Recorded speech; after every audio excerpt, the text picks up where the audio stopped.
Bonjour, je suis le docteur Tarare Saïd, spécialiste en chirurgie gynécologique et accouchement. On m'a demandé de vous parler des tumeurs du sein. La découverte d'une tumeur du sein chez la femme est une cause de grande angoisse, car elle a toujours peur qu'il s'agisse d'un cancer. Ces tumeurs sont le plus souvent bénignes, mais parfois elles peuvent être cancéreuses. Parmi les tumeurs bénignes, on distingue les fibroadénomes, qui sont les plus fréquents, les kystes, les abcès, les tumeurs phyllodes et les papillomes qui peuvent être solitaires ou multiples. Le cancer du sein est le cancer le plus fréquent chez la femme au Maroc et il représente la première cause de mortalité par cancer chez la femme. Bien qu'on ne connaisse pas exactement les causes du cancer, un certain nombre de facteurs de risque ont pu être mis en évidence. Parmi ces facteurs, l'âge est le plus important. En effet, 75% des cancers surviennent après l'âge de 50 ans. Les facteurs hormonaux. Tout élément qui peut augmenter le taux d'œstrogène dans le sang représente un facteur de risque. Ainsi, une puberté précoce, une ménopause tardive, un premier accouchement tardif, la prise d'une contraception orale pendant plus de 4 ans avant la première grossesse, le traitement substitutif hormonal de la ménopause, l'exposition aux polluants et aux perturbateurs endocriniens comme le DDT, les bisphénols, le parabène représentent des facteurs de risque importants. L'obésité et la consommation de viande grasse trop cuite. 5 à 10% des cancers du sein ont une origine génétique. Les plus connus sont les mutations des gènes BRCA1 et BRCA2. Maintenant, comment faire le diagnostic de ce cancer? Le diagnostic du cancer repose sur l'examen clinique, sur la mammographie, l'échographie, l'IRM et l'examen anatomopathologique.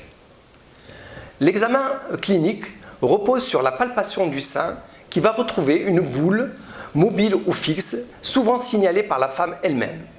Parfois, la femme consulte pour une déformation du sein, une ride, une rougeur, une peau d'orange ou un écoulement mamelonnaire. Devant ces symptômes, le médecin va demander une mammographie, qui est un examen radiologique du sein. Cet examen est complété par une échographie. Parfois, ces deux examens n'arrivent pas au diagnostic car le sein est très dense et le médecin a recours à l'IRM. L'examen anatomopathologique permet de confirmer le diagnostic à 100%.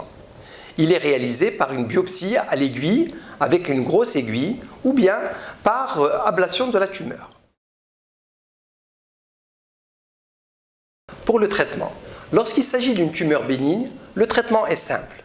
Les fibroadénomes apparus avant l'âge de 35 ans sont simplement surveillés. Ceux qui apparaissent après l'âge de 35 ans nécessitent une ablation lorsqu'ils persistent après une surveillance de 6 à 12 mois. Les kystes qui sont douloureux et qui augmentent rapidement sont ponctionnés et le liquide est analysé. Les abcès relèvent d'un traitement antibiotique. Et s'ils persistent après le traitement, on peut avoir recours à la chirurgie. Les tumeurs phyllodes sont enlevées par chirurgie et la tumeur sera analysée chez l'anatomopathologiste. Les papillomes sont également enlevés car ils présentent un risque de dégénérescence en cancer.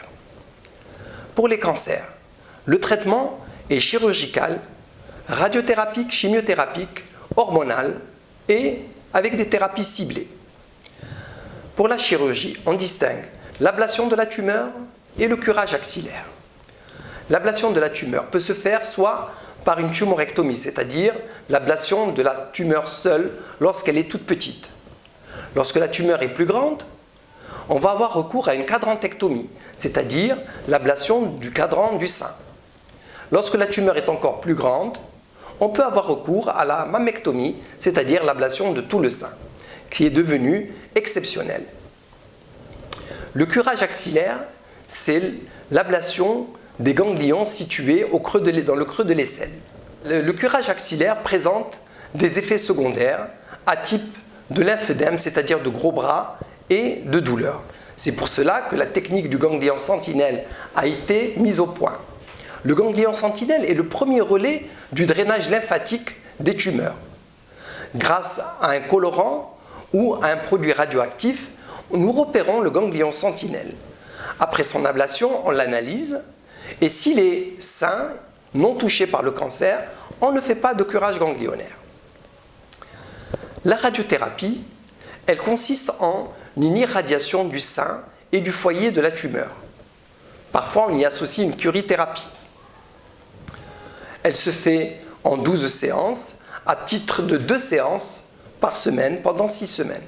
La chimiothérapie consiste à administrer des médicaments anticancéreux par voie intraveineuse en 4 à 6 cures espacées de 3 semaines lorsqu'il y a une atteinte ganglionnaire ou en l'absence d'atteinte ganglionnaire lorsque la tumeur est de mauvais pronostic, c'est-à-dire un âge de la femme inférieur à 40 ans, un grade de la tumeur élevé, une taille de la tumeur supérieure à 1 cm, de l'absence de récepteurs hormonaux.